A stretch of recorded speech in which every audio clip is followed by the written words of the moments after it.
நாரதர் பக்தி மார்க்கத்துக்கு சிறந்த ஆச்சாரியன். துருவன், பிரகலாதன், வால்மீகி, வியாசர்னு இவா எல்லாருக்கும் பக்தி மார்க்கத்துக்கு வழிகாட்டியவர். பக்தியை தெரிஞ்சுக்க பெரிய பெரிய விஷயங்களை சின்ன சின்ன சூத்திரங்களாக 84 சூத்திரங்கள் அருளியிருக்கார். அதாதோ பக்திம் வியாக்கியா ஷாமக அப்படின்னு ஆரம்பிக்கிறார். பக்தினா பஜ சேவனே, சேவிக்கிறதுன்னு அர்த்தம். ஹிருதய பூர்வமாக நம்ம பகவான் இடத்துல ஆத்ம சமர்ப்பணம் பண்ணுறது. பிரேமையோட பக்தி பண்ணினா நம்மளுடைய சித்தம் அவங்களுடைய திருவடியை போய் அடைஞ்சிடும். கோபிகைகள் பிரேமையோட பக்தி பண்ணினா. விபீஷணன் ஸ்வயமே பக்திமானா வந்தான், அவனை அள்ளி அணைச்சுண்டார். சுக்ரீவனுக்கு பிரேம முதல்ல வரலை. ஸ்ரீராமர் தன்னுடைய பிரேமையினால் அவனை தன் பக்கம் இழுத்து தனக்கு உரியவனாக ஆக்கி பக்தனாக மாத்துறார்.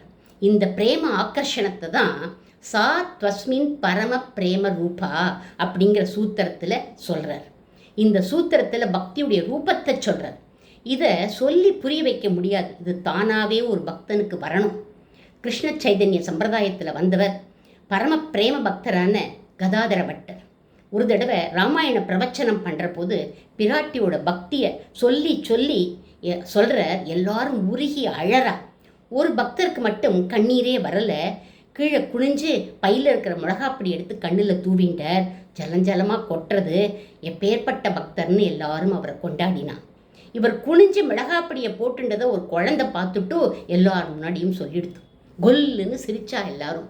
கதாதரர் சொல்கிறார், சிரிக்காதீங்கோ, பக்தி கதையை கேட்டும் கண்ணீர் வரலையேன்னு இவர் தனக்குத்தானே ஆத்ம தண்டனை கொடுத்துக்கிறார். அப்போவாவது சித்தம் சுத்தி ஆகாதா அப்படின்னு. இவர் பெரிய மகான் அப்படின்னார். அதை கேட்ட உடனே இந்த பக்தருக்கு கண்ணீர் தாரதாரியாக வருது. தோஷம் இருக்கிற எங்கிட்ட கூட என்னுடைய தப்பை பார்க்காத அதோஷ தர்ஷி இவர்.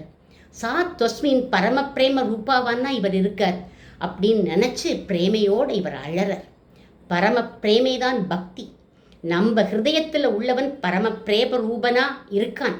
அவனிடம் பிரியம் வை அப்படிங்கிறார் நாரதர் இந்த சூத்திரத்தில்.